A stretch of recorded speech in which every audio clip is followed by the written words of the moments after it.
They said it wasn't possible, but the 49ers completed a 3-game sweep of the Seattle Seahawks in relatively dominant fashion. Hey, it's a new episode of the Sprint Right Option podcast.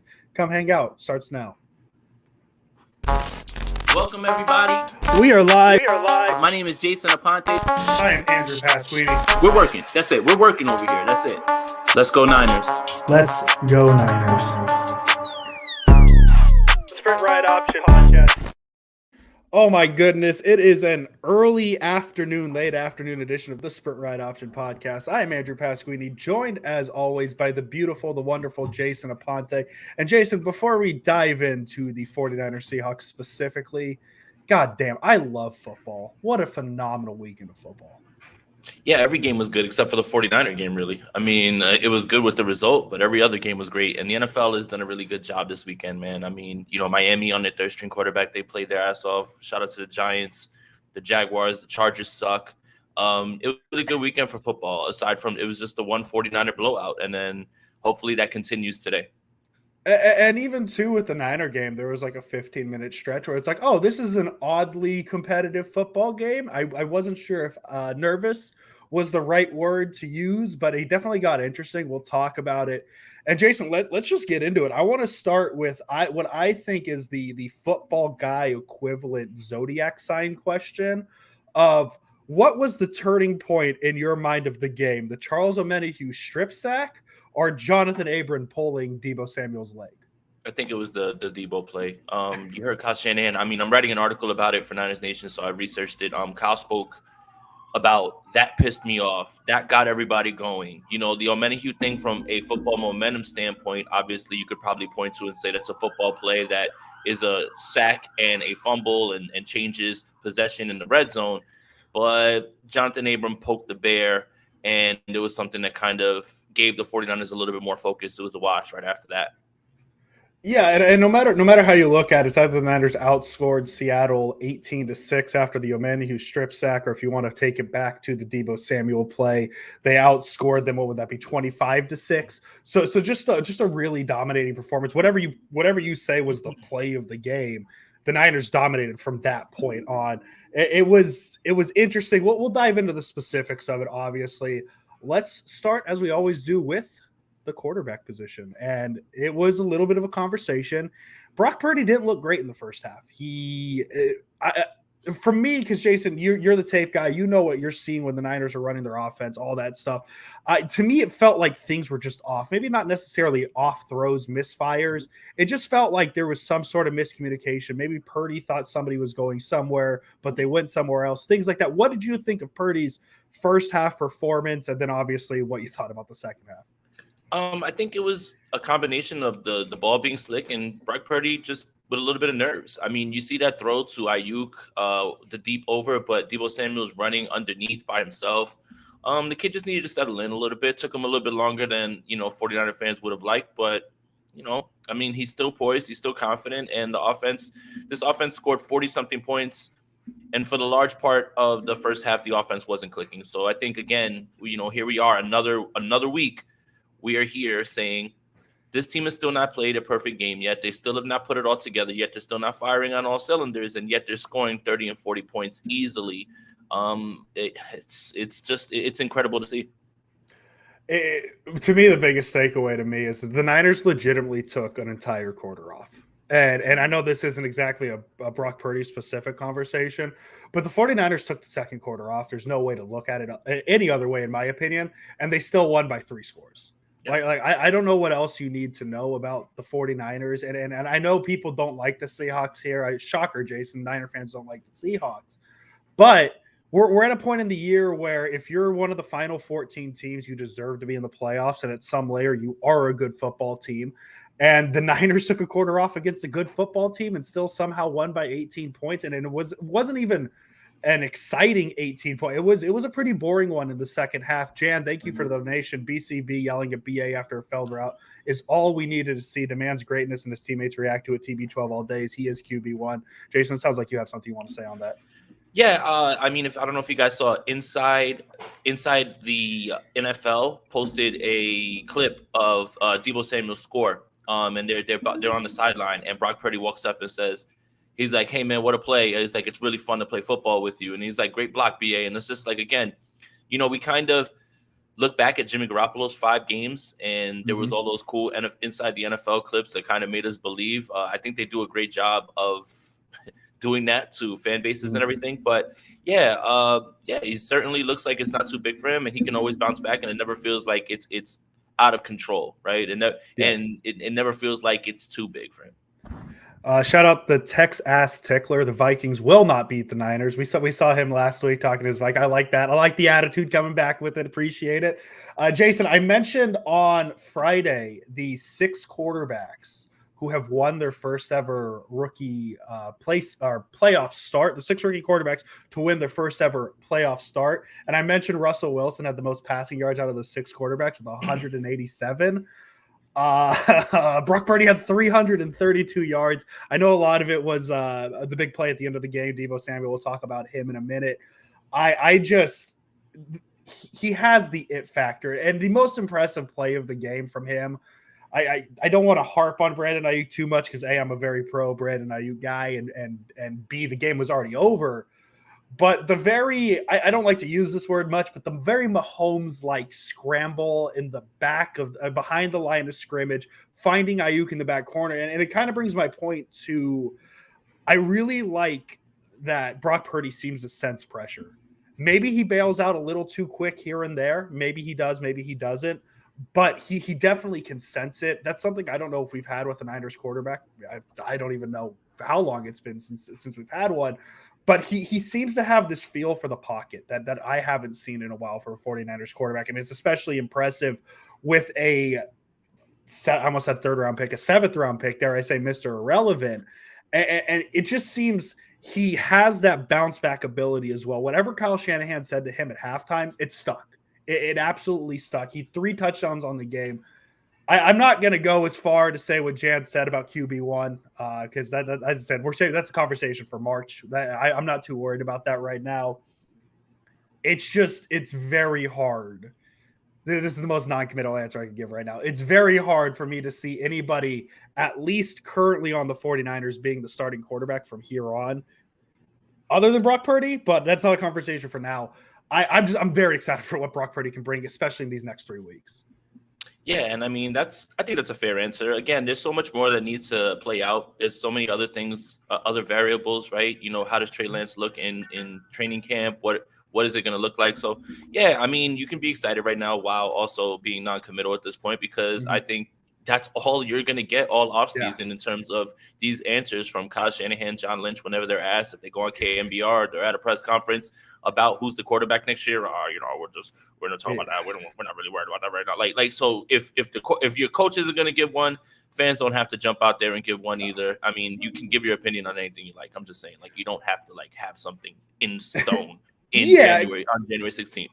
Well, because if the only unless it's Tom Brady or dare I say Aaron Rodgers is the Niners quarterback next year, we're not going to find out who the Niners actual starting quarterback is until July, August, if we're even lucky enough. So, boy, oh boy, strap yourself in for another fun offseason of 49ers quarterback conversations. As I said, we're not worrying about it right now, but it's a fun conversation to even have because, I mean, we watched 2 other backup quarterbacks the past couple of days, and I don't think those franchises are having conversations about what they're looking like in the future because I don't know how many times Dolphin fans can watch Skylar Thompson again, things like that. Niner fans are very lucky for this situation going on. Do you have any final thoughts on Purdy's first postseason start before we move to the running backs? No, that's great. Again, man, you're worried about what the moment's going to look like. You think you saw it a little bit. Remember, guys, it was his 6th start. I'm going to keep reminding you guys that it's still 6 starts, 7 starts, whatever it is. There's no way that you can know exactly what a guy is with that little information. But man, it's hard not to be excited right now, especially when you consider what I said earlier. This offense is still not fully clicking and is still not fully there. And if they are, that means they're putting up 65 points on the Seattle Seahawks in this game. That's the scary thing, right? Is there's some points, even before this game, there was some points where it doesn't feel like it's really clicking, but what is it? They've scored 30 in 5 of the 6 Purdy starts. Like it's like could you imagine if this offense somehow, some way, maybe in Glendale, Arizona in February, puts together a game where just nothing goes wrong? Like that might be a lot of points. I mean, it will be a lot of points, dare I say it. And I like 41, and the Niners took the second quarter off. That's unbelievable. That's absolutely unbelievable. I can only say that so many different times at this point. So we're going to move to the running back before I just keep repeating everything I've said already. Christian McCaffrey's good. I'm going to stick my neck out there. I've been at this point for a few weeks now, but I'm officially going to say it. I don't care about the draft picks they traded. I'm hot take guy Andrew. I know Jason Aponte. I don't care about the draft picks they traded. 15 carries, 119 yards, and then 2 receptions for 17. Didn't have to do much in the passing game. People were kind of reacting to the first drive of the game where it felt like Brock Purdy threw like 3 deep passes on that opening drive. And in my head, I'm like, man, we're not seeing Christian McCaffrey in any of these plays. It almost feels like Shanahan's setting up McCaffrey for whatever it may be. Opening play of the second drive, Christian McCaffrey goes 68 yards, rush. Niners go down. I believe they kick a field goal at the end of that drive. No, that was the McCaffrey touchdown catch drive. Christian McCaffrey's good. That's all I really got to say about the run game. 89 yards after contact, I believe. I was looking up all the premium stats today. Just an absolute difference maker. I mean, it's just so hard to cover everybody. It's almost damn near impossible at this point. I mean, we'll get to the tight ends, but George Kittle had 2 catches. Brandon Ayuk dropped a touchdown pass. There was a field goal on a drive that they probably should have went for it on 4th down to keep going, and they could have scored a touchdown there. There was some throws that Purdy missed, but Christian McCaffrey continues to be the engine, man. What a pickup, and it all happened at the right time. He elevated the offense when Jimmy Garoppolo was there. It's only been elevated now with Brock Purdy as well. And this is the second game that Brock Purdy has his full complement of weapons. Every single person. Deebo Samuel played; he was incredible in this game. So yeah, look. What more can be said about Christian McCaffrey at this point? So far in year 1, A++. And take that, ESPN, with your C- draft grade. You are getting cooked. Well, and I don't want to bring it back to Purdy really quick, but you mentioned that McCaffrey getting acquired, turning point for the 49ers offense, blah, blah, blah. And I think that's definitely true. The Niners offense changed when McCaffrey got there. It felt like it changed a little bit more when Purdy took over. So like, it's almost like a hand-in-hand thing. Like McCaffrey was the first piece and Purdy was the next piece. But you mentioned him, yards after contact. And I've said it before. I'll say it again. I just don't know how you can tackle Christian McCaffrey because he bounces off of contact every time. Like it's not like he obviously has the skills to make guys miss. But when he's breaking tackles, it's not like he's doing the classic, like, oh, I'm going one way, you're going the other. It's a guy came in, got a clean hit off McCaffrey, and instead of going to the ground, he just bounces sideways. And bouncing sideways gives him another 10 yards of straight running. I've never seen a runner like him. And like, really, the days are gone of Jason and I bragging about, hey, you could put Andrew Pasquini's dad back at running back, and Kyle Shanahan get 4 yards of carry out of him. I'm so excited that we don't have to talk about that anymore because just cutting the line and getting one of the best running backs in the league in the Kyle Shanahan offense, shocker, very good idea for John Lynch and Kyle Shanahan to do. Yeah, and in comparison, Elijah Mitchell had 9 carries for 2 yards. It's not necessarily just like, right, it's not necessarily just like, oh, it's anybody. Christian McCaffrey, you listen to them say all the time about how he sees the field like a quarterback. He's so smart. And I think he understands how the blocking develops, where to go, where to attack defenses. He's just, again, like you can get production from guys who are, top 15, top 20 running backs. It's pretty good to have like a top 2 guy. Pretty good. Yeah. It's pretty fun. Like as fun as it is to do the Tevin Coleman thing. Like it's a little easier to do it with Christian McCaffrey because he's so good. Just to wrap up the running game, Deebo Samuel, 3 carries for 32. He had a pretty big 22-yard run. Brock Purdy, 4 for 16. And then Jason mentioned Elijah Mitchell, 9 for 2, which just doesn't sound great. It wasn't great, but hey, the Niners won by 18. I'm not going to complain about it. Whatever. It is what it is. And then Jordan Mason, 2 for 12. So the Niners were really just running the ball outside of Elijah Mitchell. 33 carries as a team for 188 yards, 5.5 yards per carry. Let's go to the receivers now. And do you remember that everything I just said about Christian McCaffrey and like the running game? I'm just gonna like apply it to Deebo Samuel because it's just I listen. I know on After Dark I said some things, and I get it. I'm not gonna expound on those conversations that I said about Deebo Samuel. It always comes down to I would much rather have Deebo Samuel in a 49ers offense than not.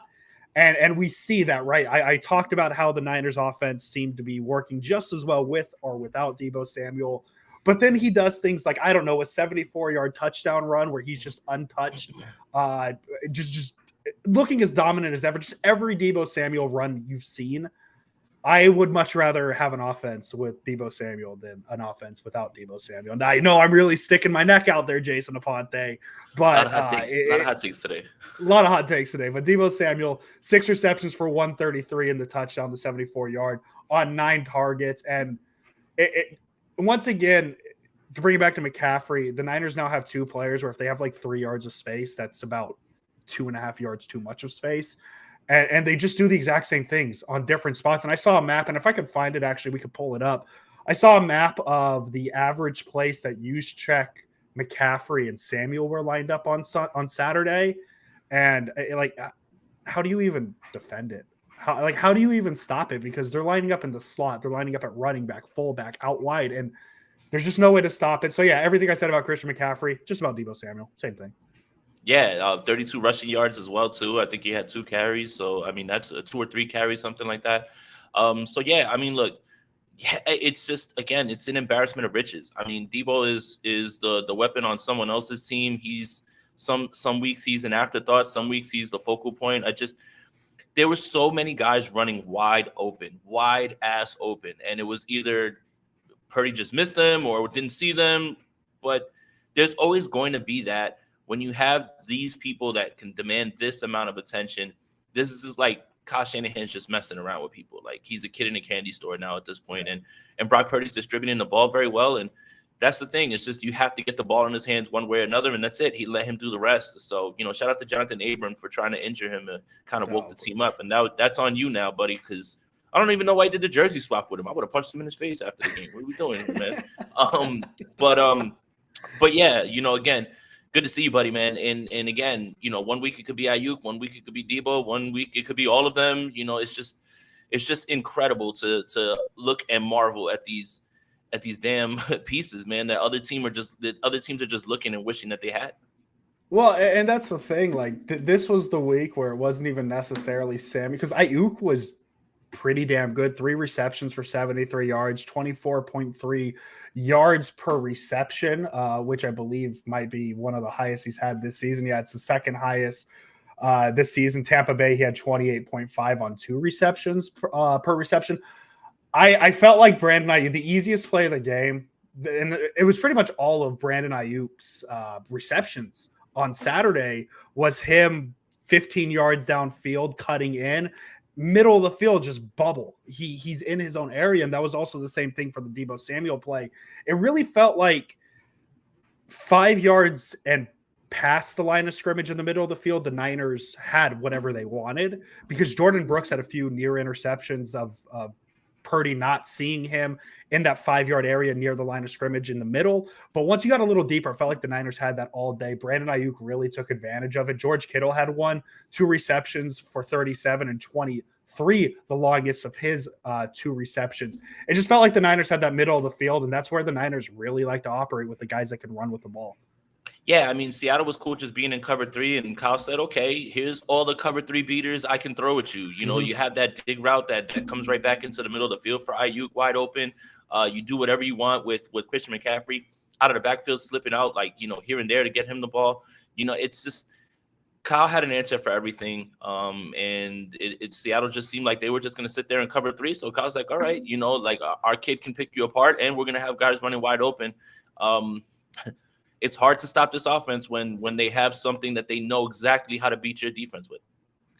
Yeah, and once again, it just really comes down to the amount of weapons, because I really don't pity any defenses at this point, because this week it was McCaffrey and Samuel on Sunday against whoever the 49ers end up playing, to be determined. It could be Kittle. It could be Ayuk. It could be even Jawan Jennings, who had 2 receptions for 41, a log of 33, which was it's one of those fine lines, because I saw people complaining about that big throw when I say people, I mean one person, and Niner Twitter just kept quote tweeting him where he said, hey, this is a bad throw, whatever. It's one of those it's one of those very fine lines of like, yeah, if it's intercepted, like, yeah, we can complain about it, but it wasn't, and it was caught, and it was for 33 yards. And I think the second the ball gets caught for 33 yards, I think the bad throw idea gets thrown out the window a little bit, because it did get to the guy. The Niners, it's just a spoil of weapons. And I don't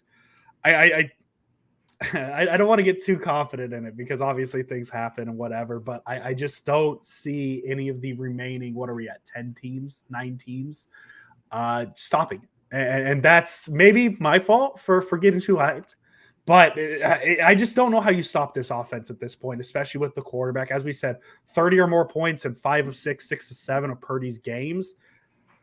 It really feels like they're clicking. And it's something we talked about last year as well, when we had the Team of Destiny thoughts and all that stuff of peaking at the right time. It really feels like this 49ers offense is peaking at the right time, to a point where the concerns of the defense, because still some slight concerns right here and there. It wasn't a perfect game on Saturday, just like the previous weeks.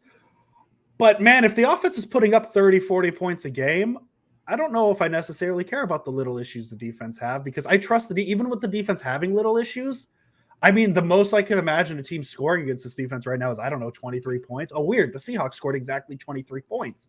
And when the Niners not on the starters, though. What? Not on the starters, though. Not on the starters, though. Exactly. Yeah. Sorry. 17 against the starters. Yes. Mm-hmm. But like even to 17, 23, like those are not scary numbers when the offense is putting up 30, 40 points a game. Yeah. And NorCal Dan, thank you for the donation. Thank you, too, for not talking about Trey Lance, hoping Purdy fails. So Trey is the guy next year. Let's talk about 6 other creators. I'm talking about the other creators. Yeah, I mean, I don't know, who would be saying that at this point. But, it just feels silly to discuss 2 quarterbacks that have no chance of playing when Brock Purdy's playing this well. Like, they're both injured. Yeah. Are we going to be discussing Jason Verrett and why he should take over for Diamador Lenore? Like, he's not playing. He's injured. So I think it has little to do with the fact that we're either giving up on Trey or just now. It's why would we discuss this right now when we're in the middle of a playoff run? It just seems like we're wasting time. Yeah, and Dan, thank you for the donation. It's exactly like that. And even a few minutes ago when I made my loose comparison to Garoppolo, I don't like doing it, because right now, like, respectfully, Jimmy Garoppolo does not matter. Trey Lance does not matter. Nate Sudfeld doesn't matter, actually, for a matter of fact. The only quarterback that matters right now is Brock Purdy. And that's just going to be the fact of it until the Super Bowl. And then we could talk about it in March once again. But when the Niners win the Super Bowl in February, like, obviously we want a month to talk about that. So like, that's why we say March. So hey, we appreciate the donation, NorCal Dan. I don't know if I've noticed your name before. If I haven't, I apologize. But hey, great time to tell people you should subscribe to the Sprint Red Option podcast. It's a great podcast. It's relatively new. We've been doing it for about 3 years now. Subscribe to Jason Aponte's YouTube channel. You can subscribe to the Sprint Red Option podcast wherever you get your podcasts at. Jason Aponte, I just need to take a second, because I responded to Jordan Elliott, our good friend Jordan Elliott's, with acknowledge him, and I just want to take a second. Zero pressures allowed Mike McGlinchey acknowledge him. Oh, so I love my guy Mike McGlinchey. There was only 2 linemen who actually allowed pressures. Mm-hmm. One was Trent Williams, and the other was Aaron Banks. But clean sheets for everybody else: Spencer Burford, for Jake Brendel, for Daniel Brunskill, and for Mike McGlinchey. Yeah, I mean, Mike McGlinchey has a clean sheet all 3 games against Seattle.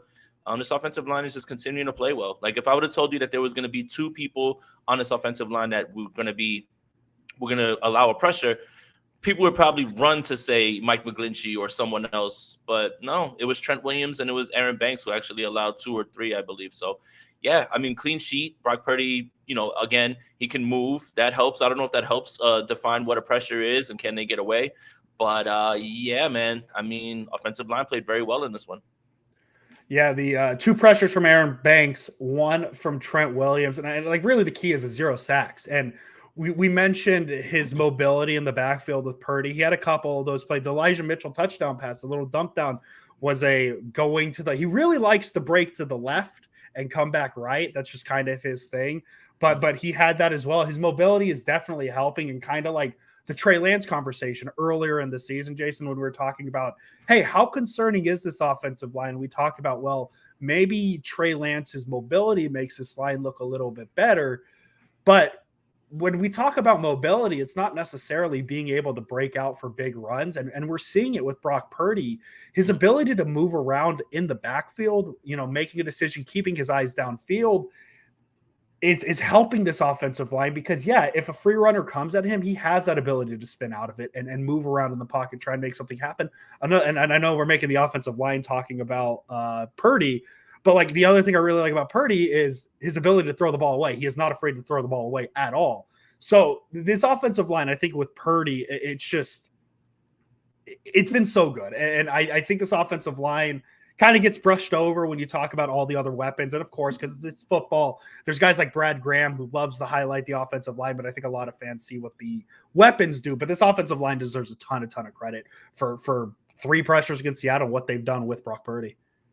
The thing is that there's a lot of quarterback play that goes into offensive line play, right? You're only supposed to be blocking for a few amount of seconds, and if you're holding the ball too long, okay, now you get sacked. Sometimes that's not on the lineman, sometimes that's on your quarterback. So I it's not necessarily the fact. I mean, obviously Brock Purdy is playing well and he's able to move and all those things.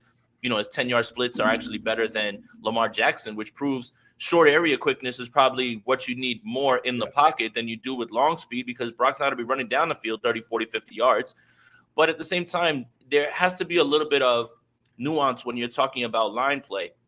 When you look at linemen, if you're just straight up looking at them and saying, oh, they got their ass beat, you better damn sure know what the drop was on the quarterback. You better know what the route, if the ball's supposed to be out, because that's a good way to get yourself kind of laughed at if you're just like, oh, he's getting his ass whipped. But if the ball was supposed to be out on the third step on the drop and the quarterback holds it, and there's no protection and guys aren't moving to the right side, like all of that stuff goes hand in hand. So I think that there's a little bit more that we can all take from trying to learn the nuances and the subtleties of the offense, because quarterback play certainly has a lot to do with offensive line play, not only because the guy can move, but timing routes, especially in this offense. The ball's got to get out right away. Like the top of your drop, ball's got to get out. If the ball's not out, that's why you see guys that get called for an eligible man downfield, because the ball's not out on time. They're supposed to be down the field blocking. They can't get 2 yards down the line. So things like that are just a little stuff that I think that, it would go a long way, that if people could try to understand a little bit more, you might feel a little bit better about your line play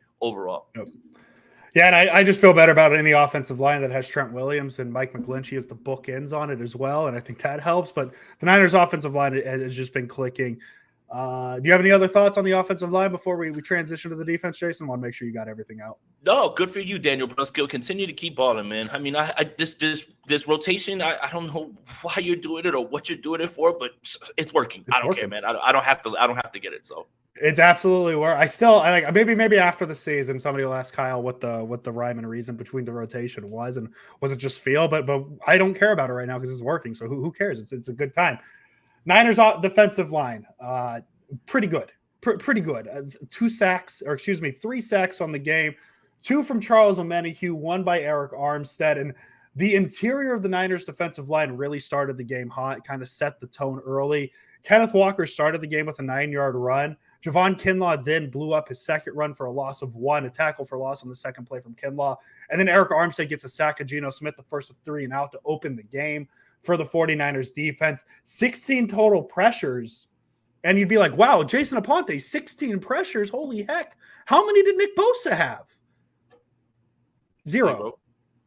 And that's the scary thing about this defensive line, is because when your best defensive player of the year doesn't get 0 pressures, I don't know. I don't want to speak for other teams, but when Micah Parsons isn't getting pressures or guys like that, I don't know how that defensive line is going to look. But now you have Charles Omenihu, Eric Armstead, Jordan Willis, Samson, have guys behind him, Kevin Givens. I want to start with Charles Omenihu. All these, No, nobody, no boombox. Steve, I know no, they've had it. the boombox that they had it in Seattle. Remember when Jimmy Ward was ripping up the Yeah, sign? They were out in yeah, Seattle with it. Yeah, yeah. They got the boombox. Not everybody yeah, shows it, but yeah, they definitely have the yeah, boombox. Trust me. yeah, But I want to talk about Charles Omenihu. yeah. Because he is a underrated member of this defensive line. Because everybody talks about Bosa, a lot of people talk about Ebukam, but the third guy on the depth chart, I guess he would be right. 5 pressures, 2 sacks, the play of the game. He's able to get Those are always the most impressive strip sacks, in my opinion, because as easy it is to come behind and knock it out and do that. The running by the quarterback and just swiping the ball has always been something that I've just been mesmerized, and that's what Charles Omenihu did to force the fumble. The Niners were up 6. The game absolutely changed on that play. I know you just said the Deebo Samuel grabbing the leg. That was the emotional flip of the coin.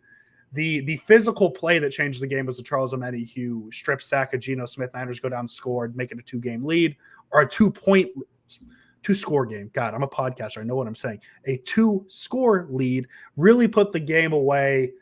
And I guess just going back to it, even looking at last year with, I know it's a punt play, but Jordan Willis and the punt block in Green Bay, these deeper defensive linemen continue to be making the plays for the 49ers.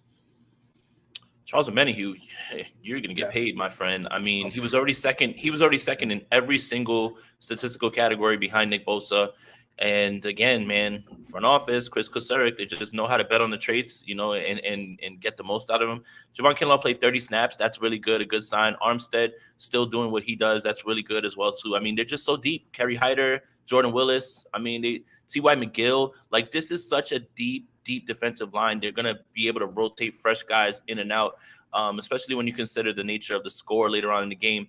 Guys were chilling on the sideline. They weren't necessarily running out there as much. So, yeah, I mean, it was good to see that the game got out of hand so guys can just stay healthy. And there was only 2 injuries, but both of them seemed like they're fine. It was Juwan Jennings and someone else, if somebody could let me know. But Charles Omenihu, you are going to get paid, my friend. And, I mean, ditto for Arden Key last year, ditto for Kerry Hyder the year before. You just got to figure out, Charles Omenihu's got to stay, though, so you've got to figure out how to do that. But that's exactly, I wanted to get to that point because Charles Omenihu is going to get paid, and there's a chance it's not the 49ers. And I remember a whole conversation that a lot of people had last offseason about the Niners not keeping Arden Key after his season with the 49ers. They let him, well, whether or not they let him walk, he signed with somebody else. I believe it was the Jaguars. Hey, shout out them. We'll talk about them in a little bit. Jason, I'm not going to miss that opportunity. But The Chargers. We talked about Arden Key, and it's like, well, oh my God, like the third guy, the second guy on the line, how are the Niners going to replace this production? Just remember, if Charles Omenihu signs somewhere else, when we have this exact conversation, just trust the Niners. Just trust the Niners and the players they put on that defensive line, because it's kind of like the offensive line a little bit, where it's like, as long as they have Trent Williams, like maybe it's a concern, but I'm not too concerned. As long as they have Nick Bosa, I think this defensive line is going to work regardless. So I hope Charles Omenihu comes back, but this defensive line is so good, and Charles Omenihu showed it. It's so deep. It's so good. And even in a game where Nick Bosa doesn't contribute much, they just cooked, and Geno Smith had some issues. Yeah, and again, we get on this front office when they miss on picks, but when you turn a 6th rounder into Charles Omenihu in a trade, I mean, that's just as good as like hitting on a 2nd rounder as long as he stays around. So I mean, it's time to understand that there's different ways to skin a cat when it comes to roster building. Everybody always wants to just, draft picks. Okay, well, you know that the first round, it's less than about 40% of those players that actually hit. Then you chop that down in half in the 2nd round, chop that down in half in the 3rd round. By the time you get to the 6th round, not everybody's Brock Purdy, man. So I mean, you take a chance on a talented guy who was just stuck in Houston, and you know that you have Chris Kosaric, you know that you have a defense that'll play their strengths. I mean, he talked last year about how long it took him to really get comfortable in the defense. I mean, Nick Bosa got injured against Dallas last year, and he looked like Nick Bosa in that game, and he was incredible down the stretch. So yeah, I mean, again, you have to give this front office, props for when they hit on these sort of players. Perfect. Defensive line was very good. We're going to shift to the linebackers now.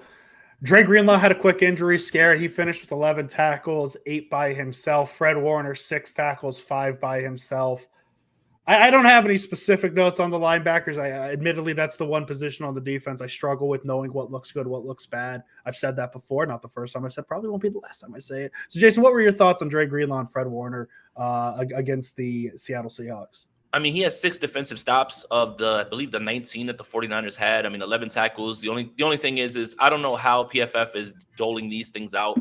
But him and Fred Warner, I think they were both like 100% catches allowed.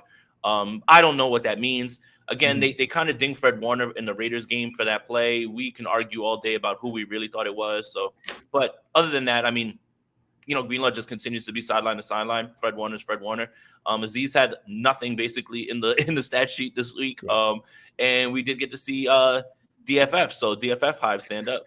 That's usually how I tell how bad the Niners are beating another team. Is like, oh, DFF's on the field on defense. Hell yeah, this game's over. Like, and I love DFF. I love watching DFF. DFF Hive, dare I say. Shout out Jordan Elliott for starting that. But yeah, so linebackers, 17 tackles. They just continue to be good.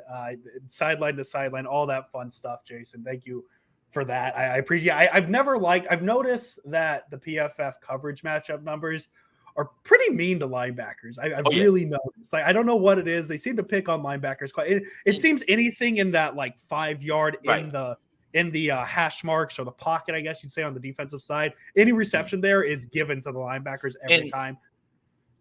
You might not even have to be in the position, but if you were there and you were lined up there, they're going to be like, oh, that's your responsibility. So yeah, I mean, look, PFF has some very valuable metrics, some things that should be used.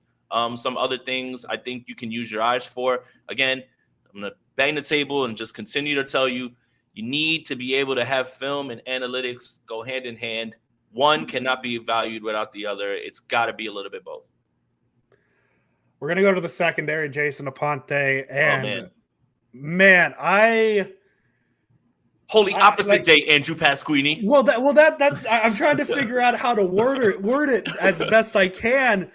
But I think the reason, like, it's just so funny because it took Charvarius Ward having his worst game as a 49er for the Seahawks to seem like they were able to do anything in the passing game. I mean, obviously the big play to DK Metcalf, hey, that happens. Players get beat. Like, I'm sure you should dive deep enough. Deion Sanders got beat on a play or two. It happens. Never. But never give up any touchdowns.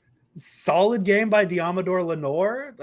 No major complaints in coverage outside of Charvarius Ward, but Charvarius Ward has been so good that, like, the Niners won this game. So I don't care. I'm going to say this is more of a fluke than a concern, because Charvarius Ward is a large part why this defense is what it is this season.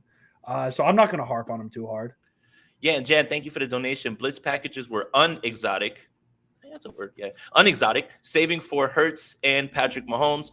I think so. I think that they had a clear plan that they can get there with 4, maybe 5. If things happen during the game where you feel like you have to, then yeah, But, kind of going back to Charvarius Ward and Lenore, Lenore was the one that everyone was targeting, right? 8 a game at least, 9 targets a game. You're not throwing in Mooney. Well, he only had 2 targets thrown his way this time, and he intercepted one of them. And then it's Mooney this time, 8 targets. And it's a little bit jarring. And it's almost like if Trent Williams has a game where he gives up a sack and a half and has a penalty. It's just like you've already set your watch to what you know, right? So I guess what the Seahawks did was they took 2 weeks of film, against Mooney Ward with DK Metcalf, who he primarily was on because Tyler Lockett moves around a lot more than DK does. And they saw something that they could try to exploit. And you know what? Credit them. Mooney had a rough game. It happens. It's just like if you would have literally changed the numbers on the jerseys, you would have normally seen one guy and you would have said, all right, yeah, that makes sense. That makes sense. But it was completely like Freaky Friday, man. Opposite day. Like, it was just ridiculous. And again, that's just probably this week. But and then look, Hufanga and Gibson, they were fine. There was nothing wrong with the coverage or anything like that. No busted coverages, nothing like that. But good for Diamador Lenore. The one thing that you really want to hope is secondary is such a it's such a like you got to stay in your head, right? Like you can't allow yourself to get flustered, right? Sometimes one play, one interception can swing you into confidence. We've seen, and I'm not trying to, I know you're going to take this wrong. I'm not trying to compare him to this player, but we've seen stretches where Ahkello Witherspoon is lost, and then stretches when Ahkello Witherspoon is locked down. And it happens usually when you have a player too, where you start to feel good about yourself. You start to be a little bit more confident. You're moving with the right steps. That's the thing more than anything. And you kind of hope that that's what's going on with Lenore, because if Lenore can be added, to now not having them as a worry at this point, because I don't think that'll happen again with Ward. I mean, his defense just becomes even that much better. And then you have to think about what's next. Is it going to be Givens? Is it going to be Godwin and Evans? Is it going to be CD and Gallup and Ty? Is it going to be Jalen Hurts and AJ Brown and Devontae Smith? Is it going to be Isaiah Hodgins and Richie James? Right, the New York Football Giants are coming. Oh, hell yeah! But yeah, so I think again they kind of probably saw something that they could attack, try a little bit deeper routes, and you know what? It worked, man. DK had him. You can't lock down that guy for 12 quarters. You can't. It's impossible, man. For them to even do it for 8 the way that they did was special. Imagine 12. Come on.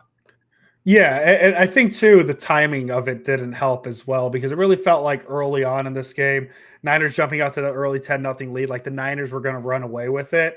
Seattle gets back in it with a touchdown, but then the DK Metcalf play puts Seattle up 14-13 late in the second quarter, and it's like, is this going to happen?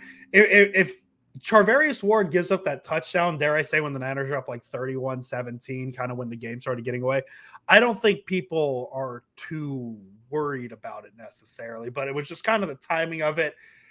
Jason, I'd be amiss if I didn't. Thank you very much, Rob Gotti, for the donation. Continue the great work on the team. And then Wesley, thank you for the donation as well. Since Brock Purdy's been playing, his 34-18 average, that's a huge margin in the NFL with Purdy, our quarterback, and our ability to score touchdowns. Firmly believe this is our year. Don't fail Dallas or Tampa. Wesley, not too far off of that. We'll get to that conversation after 3 stars, because we'll talk about that game a little bit. I don't need the Wesley. Bring either of them. It don't matter. Y'all going with a loss. Yeah, I would be amiss to not mention the kind of weirdness at the end of the first half when things got a little hairy, dare I say. I was never once nervous about the Niners losing this game, even when they fell behind 14-13. I maybe got like 2% of nervousness when this little segment happened. First of all, in the year 2023, where kickers can just kick the ball through the end zone whenever they want, really, it seems like, why the hell is a squib kick still a thing, first of all? And then second of all, obviously the play I'm talking about is the Jimmy Ward, the late hit that moved Seattle into field goal position. I was so surprised that was Jimmy Ward when the play ended, because I saw Gino running, I saw him get down, and I saw the red flash hitting the player. The red flash hitting the player. And I was so surprised when I saw that Niner player get up and it was number 1, because those aren't the penalties you expect from Jimmy Ward, especially in a situation like that. Because if that penalty doesn't happen, Seattle has to throw a Hail Mary. The Niners are probably going into the half with the lead. But it really felt like Seattle had the momentum going into the half because of that play. And obviously the Niners wiped that momentum out with their opening drive touchdown in the second half. What were your thoughts when that play happened? Really the only time I got nervous on Saturday. That's so out of character. Yeah. But again, it's like, it's always with Seattle that weird shit like that happens. And then, look, we have PTSD. Yes. We all kind of sitting there like, no, right? Like, no, man. Like, this can't happen, right? Like, this, how did that just happen? Like, and what happened is earlier in the year, there was so much undisciplined play, right? Like, guys just looked like they were out of control, right? Like, committing silly penalties. And the 49ers have largely stomped that out. To see that kind of play out the way that it did, it's just like, shit, here comes the Seattle bullshit again. Here comes the nonsense. They get a flag, they get a point. And then, you know what? Credit them. They should, raise the banner. They did win the first half. But they're going to be headed back to Lumen Field.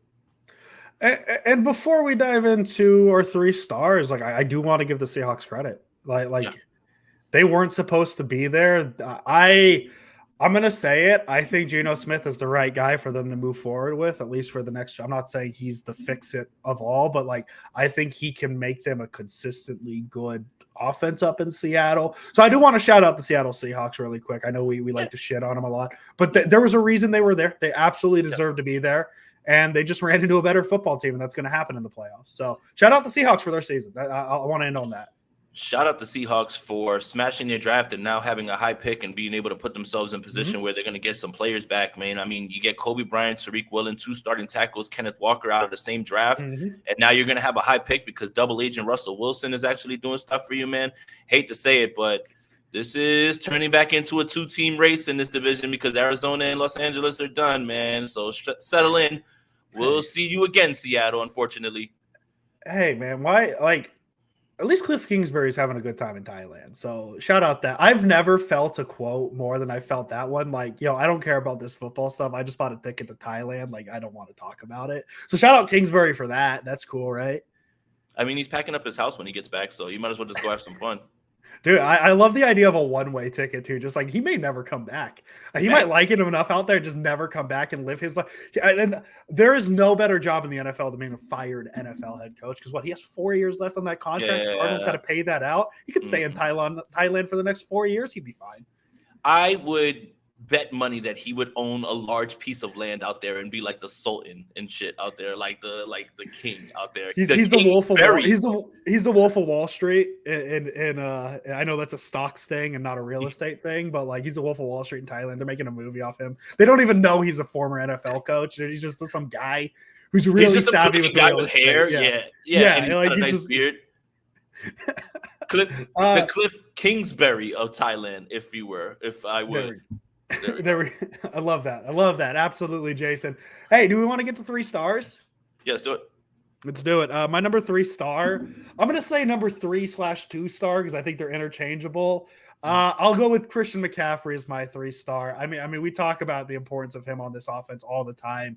And you just saw it, how much space he creates. He's the Stephen Curry of this offense because a lot of what Stephen Curry, he can shoot the 3 all the time. He could torch you for 45 like he did earlier today. But the biggest thing he really does is create space for everybody else on this offense.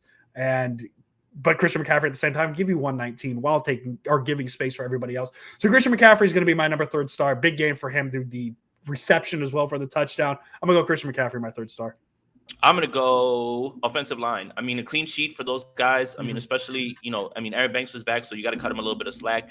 But Brendel, Burford, Brunskill, McGlinchey, keep it up, man. I mean, it's only going to get worse when you face better competition. So continue to stack these games, man. Clean sheets are great. So pass them around, man. No, Rob Gotti doesn't like me giving out credit to the Seahawks. I'll take it back just for the donation. I'll say thank you for the donation, Rob. We appreciate it. Own this Seahawks loving bozo. No, I'm not a Seahawks loving bozo. I'm a streets say that Andrew's also a Mariners fan too now. Yeah. I'm a Seahawks hating bozo. That's the difference, Jason Aponte. My number 2 star is going to be Deebo Samuel. He had the emotional play of the game we mentioned the Abram play. But then he had the play that put the game away. The big 74-yard touchdown run. 6 receptions for 133. Again, I don't want to live in a Niners offense where they don't have Deebo Samuel. He's so important to this offense because of his ability and everything he does. And games like Sunday or Saturday shows how important he is. The 6 receptions, 133 touchdown. As I said, interchangeable with McCaffrey. I think they did relatively the same thing, but Samuel just for the added bonus of having the touchdown to put the game away. I'm going to go Deebo. I'm going to go Charles Omenihu. I hope you come back, unfortunately, but I mean, you were definitely the best defensive player out there yesterday. So Charles Omenihu, good for you, man. A story of, what is it? Persistence, continuing to work. And again, shout out to the front office, man. They always find a way to find these guys, man. This defensive line is so deep. My number 1 star is going to be Charles Omenihu. I mean, the strip sack may have saved the game, right? The Seahawks are driving. They're down 6. I know it's a 3rd and 14. That's a tough conversion, but if they get it and the Seahawks score a touchdown, it's 24-23 late in the 3rd quarter. You don't know what's going to happen. But Charles Omenihu is making Geno Smith say, Omenihu stripping the sack. Niners pick it up. Niners score a touchdown, go up 14, put the game away. I mean, another way to say that Charles Omenihu potentially saved the game for the 49ers in the playoffs is Charles Omenihu potentially saved the Niners season with that play. Because if they lose this game, there is no next week. So I'm going to go Charles Omenihu just for the one play. But then on top of it, cherry on top, 2 sacks. So I'm going to go Charles Omenihu. Yeah, and I'm going to go Deebo Samuel, man. Again, first game back, really implemented just how you cover all these guys, man. And it's just, again, yesterday felt like last year with Deebo in terms of just when you needed a play, he's outrunning guys. He's just dynamic, man. It's good to see him back, and they're going to need him going forward. So, yeah, Deebo Samuel, shout out to you, buddy. Good to see you, pal. It's crazy to think that the 49ers, again, have another gear left in this offense. Still are getting guys healthy. I think that's why everybody's so excited, and for good reason. Yeah. Brock Purdy season, shockingly, thank you for the donation. Shockingly says Brock Purdy looking more like the GOAT. Been saying it. We love Brock, that. Thank you. Stop watching this and go watch the film and get ready for the damn game. But thank you for the donation. Thank you for the donation. Brock Purdy season. We appreciate it. Hey, Jason, the reason we went a little early today is there's a football game on later tonight that I think a lot of people are, especially in this part of the world, are pretty interested in the result. Yep. The Dallas Cowboys. Spurs. Is that? Oh my God, I forgot to mention too. By the way, really quick, you know how I knew I wasn't worried about the weather? Is I woke up at 7 because my Wolverhampton Wanderers played West Ham, beat them 1-0. Shout out, we love Julian Lopetegui. But maybe at like 7:15, people were tweeting about the weather, like, "Oh my God, it's pouring here right now. Like, what does this mean for the game?" And I'm like looking at my clock. I'm like, the game starts in 6 hours. Why are we tweeting about the weather right now? Like, I do not care. Like, what is going on? And that's when I like when they start tweeting about the weather 6 hours before kickoff, that's how I know the weather's not going to be a concern. Thank you for mentioning Tottenham so I can make my Premier League tie. I wasn't expecting you to do that, but thank you. Did you see that fan that kicked the player? Yes. What on the hell? Dude, what the hell? Footy gets wild at the end of games sometimes. Oh, yeah. I love it. Liverpool plays Wolves tomorrow on their replay, by the way. So be on the lookout for that in the group chat tomorrow, Jason Aponte. But the Dallas Cowboys play the Tampa Bay Buccaneers tonight. I picked the Buccaneers. I think you had the Cowboys, Jason Aponte. Spurs suck ass. Yeah, Paul. Shout out. Paul. No. I'm not betting against the GOAT. Stop it. No, nobody's betting. I can't remember who you picked. So you had the Buccaneers. Yeah. I guess to bring it back to a question that somebody mentioned about if we were worried. Are you worried about either of these teams? No, I'm not. Look, again, I'm going to keep saying what I've been saying. If the 49ers play their game, don't shoot themselves in the foot. They're healthy right now. These teams, they present issues because they have playmakers, but stylistically, there's ways for the 49ers to dominate them. I mean, we just watched the 49ers beat the living shit out of the Bucs. And I mean, the Dallas Cowboys have been giving it up to every Tom, Dick, and Harry at quarterback, and their secondary is all banged up. Micah Parsons is talking about going into playoff mode. Bro, you've been ghost for like the last 4 or 5 weeks. What's this switch you're just going to turn on? So, yeah, as long as Dak Prescott's turning over the football and the 49ers are who they are, I'm not worried about either of these teams, man. And at this point, let me explain something real quick. Yes. Andrew and I cover the team. Andrew and I are fans. All of you are fans. What I despise the most is people telling me to stop being confident about this team. You know why? 2 reasons, Andrew Pasquini. 1, I don't fucking play for the 49ers. So if something happens, it's not because I thought they were going to beat the Cowboys or the Bucs. Dude. 2, why are you not confident in your team? Why are you not like looking at this team and saying, damn, they could beat anybody? Like, it's so annoying. I had somebody today. Can you settle down with the overconfidence? No, I can't. I'm not playing. Who gives a shit? Everybody's all like, everybody's so cocky. It's your fault. Yeah, like it has nothing to do with the players on the field at all. Like the players are losing and they're like, damn it, it's because Jason was saying he wasn't scared of the Bucs and the Cowboys. Dude. It's so ridiculous, man. You're fans. Do whatever the hell you want. Talk your shit and say whatever you want. You're not playing. It's the stupidest thing I've ever heard. I'm in a group chat with a couple of Sacramento friends, and one of them's a Raider fan, one of them's a Niner fan. And the Raider fan says, "How do you guys feel?" And I'm like, "The Niners are winning this game by 3 scores." And the Niner fan goes, "Like, Andrew, you're jinxing it." I'm like, "What? Like, no, this doesn't work." But so when the Seahawks go up, what it was 16-14, whatever it was after the big DK Metcalf play, he texted, he's like, that was Andrew's fault. I'm like, yeah, it was my fault that Mooney Ward got burnt. But I texted after the game. I'm like, hey, Fred, after all that, Niners still won by 3 touchdowns. Weird, or 3 scores. Weird how that works. So, yeah, man, we're confident. This is, dare I say, this is the best Niners team that Jason Aponte and I have covered and talked about. I don't think that's a stretch. We didn't get the 2019 team. We didn't get 2019. We were in the year last.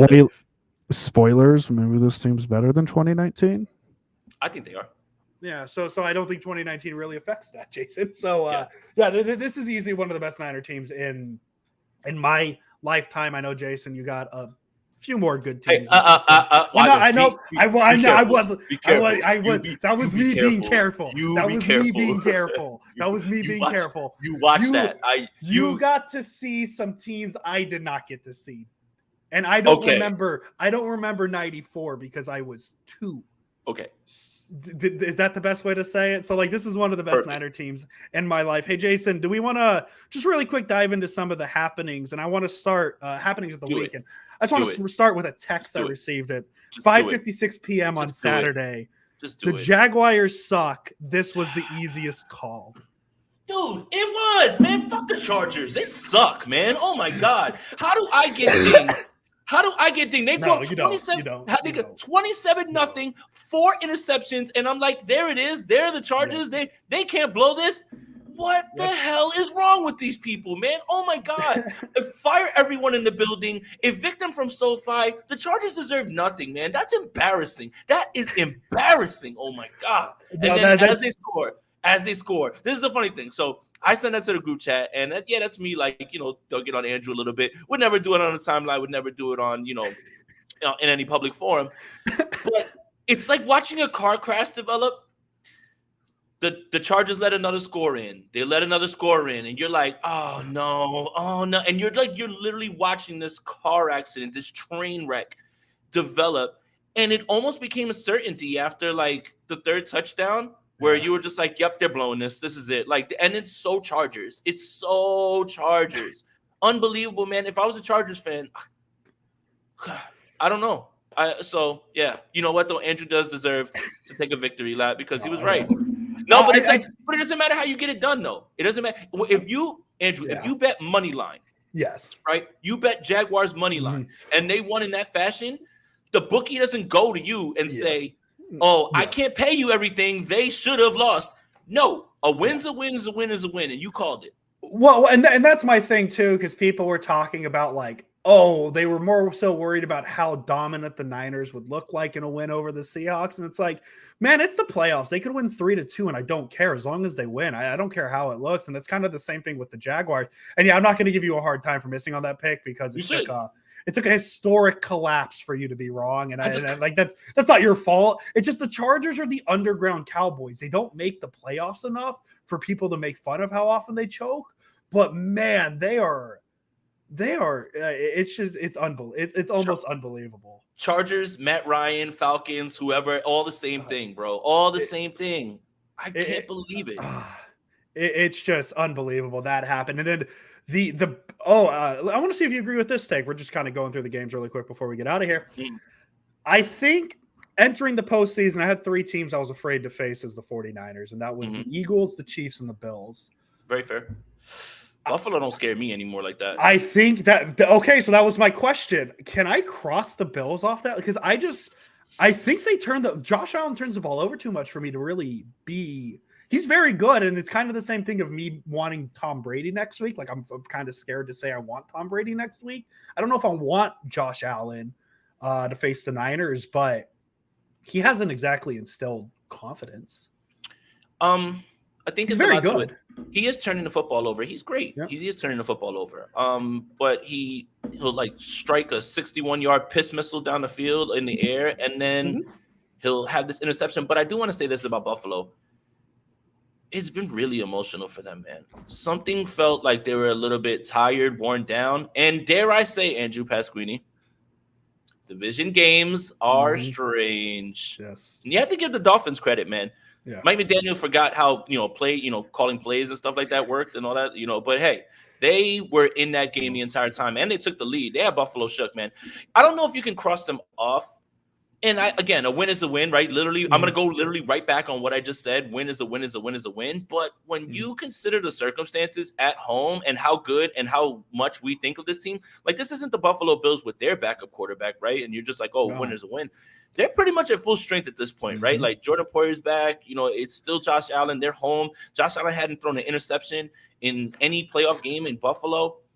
I don't want to say that you cross them off because they're still capable of just turning it right back on and figuring it out. Mhm. But my God, you have to at least be a little bit more concerned about them in terms of where they are, especially after that game. I mean, the Patriots kind of played them tough too, Mhm. and they had 2 kickoff returns that kind of changed the dynamic of that game too. So I do think there's a little bit of a tired factor, man, with everything that happened with DeMar Hamlin and what they've been Mhm. going through emotionally. It kind of felt like that was a little bit of a letdown. So I'll put it on that. But yeah, I won't say cross them off, but I'm definitely more concerned.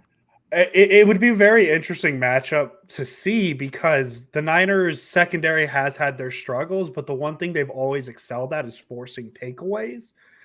And so what's going to break first, right? Is it Josh Allen going to figure out the secondary, or is the secondary going to be able to force those turnovers? So I think that'd be a very interesting matchup. Jason, I don't like to use the F word a lot here, but the Vikings are frauds. Oh, breaking news. Well, Man, I do want to say this. That was the most fun game. that I was watched fun. it. I watched it with my dad. Giants Paul was here with me watching the game. He was jazzed up, man.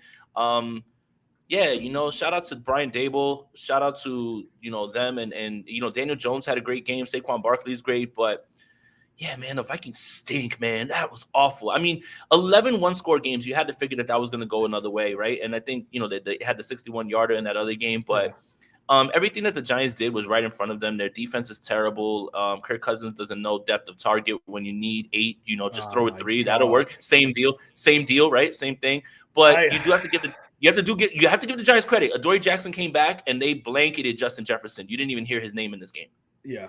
I just like the fourth down play at the end of the game. Horrible. It was the same way the Titans season it against the Jaguars, but Josh Dobbs threw the check down.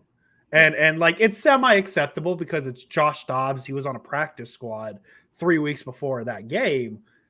Kirk Cousins shouldn't be doing that. And No. that's my thing. And so yeah, man, listen, shout out the Giants. And I love playoff football so much because Yeah. on Friday I came out and was like, hey man, here's the easiest path to the playoffs. Like if the Giants can somehow, beat the Vikings, beat the Eagles, Niners, Giants, NFC championship game. And I threw it out there. I tweeted last night, like, what if the Giants beat the Eagles? And My now heart's people are racing in my already. mentions of like, well, I don't know if I want to play the Giants right now, like Well, that's 2008 vibes. And it's like, but that's the playoffs. It's like, you're kind of right. I don't know if I want to, like on right. Friday, I was cool playing them. I was totally cool playing them. Mm-hmm. And now it's Monday and I'm just like, I don't know if I want that smoke right now. Yeah. So like playoffs are funny. That's the double edge of that, right? It's like, okay, I want you to get rid of this team, but then holy shit, they just knocked off the number 1 seed. Do we want that? Like, do you want that? Like, still I think the 49ers are more talented. Yes. Still I think they should win that game, but that's the risk you run. That's the thing. And weird things happen, man. So we'll see another division game for the Giants. The Giants played them pretty tough last time. They know them. Can the Eagles beat them 3 times? We will see. Because the Bills didn't beat the Dolphins 3 times. The San Francisco 49ers are 7-0 in the NFC West, and that's not going anywhere. So we can chalk that one up. But yeah, man, the shout out to the Giants. A Giants-Niners NFC Championship game has my heart racing right now, and I don't like it. Like, and not for the right reasons. It's just they're already. I see it already. We're coming for you, like on my Instagram, because all my New York friends are like, they're not on my Twitter. They're on my Instagram. We're coming for you, Aponte. We want it. And I'm just like, oh no. I was like, I don't want this. I don't want this. I don't want this. I don't want this. I don't want this. Playoff football is truly the best for that.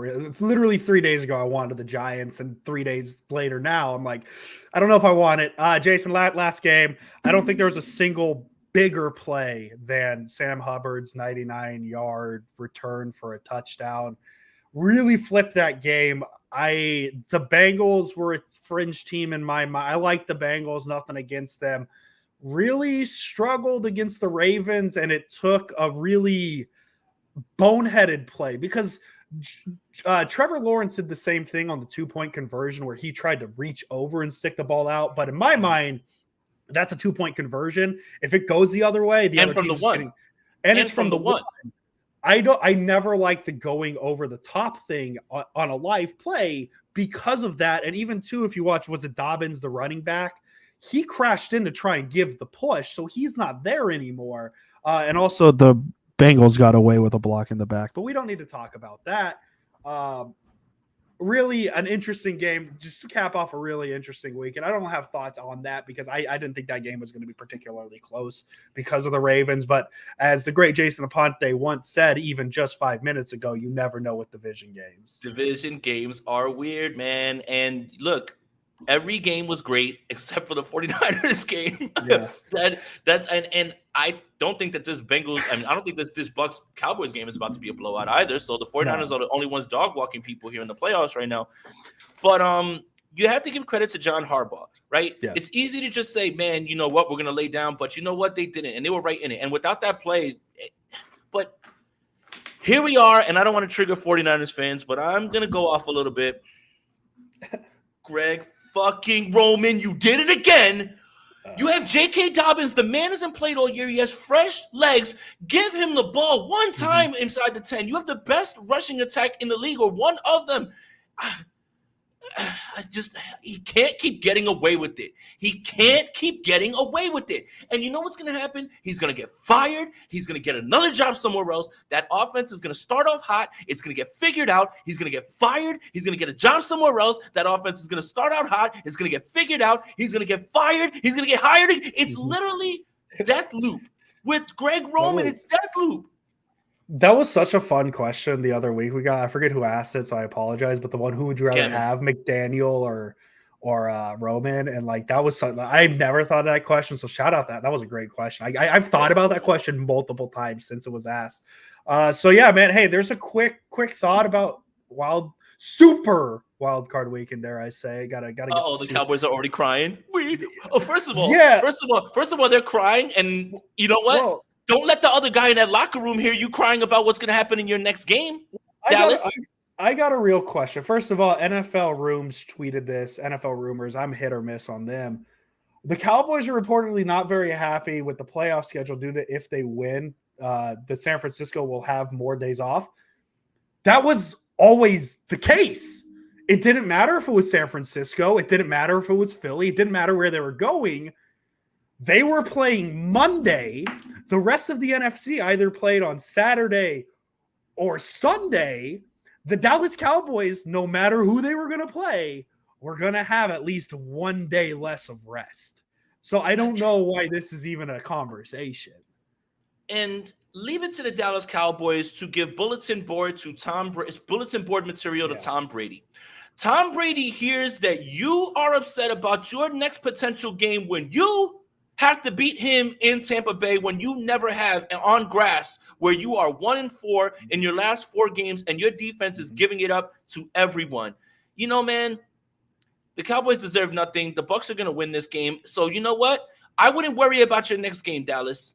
You'll be 3-2-1 Cancun, because you have just given something to Tom Brady to put on his mirror, like 50 Cent and Get Rich or Die Trying, looking at Rick James. Why on earth would you even say something like that? It makes no sense, dude. Be quiet. Nobody talk about it. Nothing. Just say, we need to win this game. Then after the game, cry about it. Don't cry about it early so Tom Brady can hear it. What are you doing? What are you doing? Hey, Jason, fun episode. We have another one planned for Friday. We're going to preview the Niners versus to be determined. But hopefully we have at least 3 more game previews to do on the rest of the season, because this is fun. This is the fun time of the season. The Niners, they will face the winner of either the Tampa Bay Buccaneers, probably the Buccaneers. I mean, based off of my history this weekend, I'm 5-0 on my wild card picks entering tonight. So the Cowboys are definitely losing. You need to think about gambling, buddy. 6-0. If you run 6-0 on a parlay, and you put up $25. You walking away with something. Can you talk to Gavin Newsom about that? Because I voted to legalize gambling in California. Oh yeah, I'll after this I'm gonna call him. Thank you. Shout out. Well, Gavin Newsom's probably watched, just like Kyle Shanahan watches every podcast episode. He's here. Let's legalize gambling in California, please. I love it. Jason, any final thoughts before we get out of here? No, fun weekend of football, man. Every game was close. I think that continues today, but I do think that the Bucks win. So, come on home, buddy. Come back.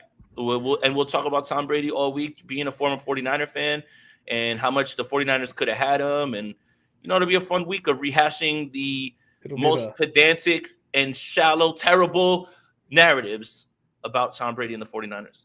I don't know if you've heard this. It'd be only the second time he's played at Levi's Stadium. Don't know if you heard that. Last time was the first time. I don't know. And he took pictures. Either. So I mean, hey, you can take some more pictures. Take some more pictures on the way out. Make sure you turn off the light. You take a picture of Kyle Juszczyk with his Harvard diploma as well. Because he went to Harvard. Don't know if you heard that either. Jason Aponte. It was fun. It was good. I had great times with you today. That was fun. Early Jason Aponte. The skin is just glistening. I love it. I just Jason Aponte at the 3:00 hour. It's the golden hour. It's not early. It's dark. Look, it's dark outside my window. But the sun's out on my side of the window. The sun is not out, and it hasn't been for a while. Now my camera's all messed up. Oh my god. That's why I don't move it, guys. All right, Jason Aponte, as always. Let's go Niners. See you next week, Tampa. Niners. See you next week, Tampa. Welcome, everybody. We are live. My name is Jason Aponte. I am Andrew Pasquini. We're working. That's it. We're working over here. That's it. Let's go Niners. Let's go Niners.